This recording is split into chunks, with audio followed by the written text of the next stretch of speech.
கத்திரிக்காய் கத்திரிக்காய் குண்டு கத்திரிக்காய், முத்திடாம பார்த்து பறிச்ச பிஞ்சு கத்திரிக்காய்.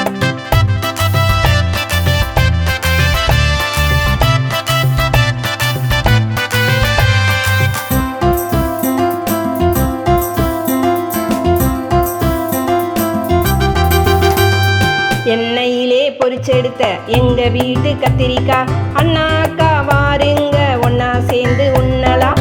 எண்ணெயிலே பொரிச்செடுத்த எங்க வீட்டு கத்திரிக்காய், அண்ணா அக்கா வாருங்க ஒன்னா சேர்ந்து உண்ணலாம். கத்திரிக்காய் கத்திரிக்காய் குண்டு கத்திரிக்காய், முத்திடாம பார்த்து பறிச்ச பிஞ்சு கத்திரிக்காய். கத்திரிக்காய் கத்திரிக்காய் குண்டு கத்திரிக்காய், முத்திடாம பார்த்து பறிச்ச பிஞ்சு கத்திரிக்காய்.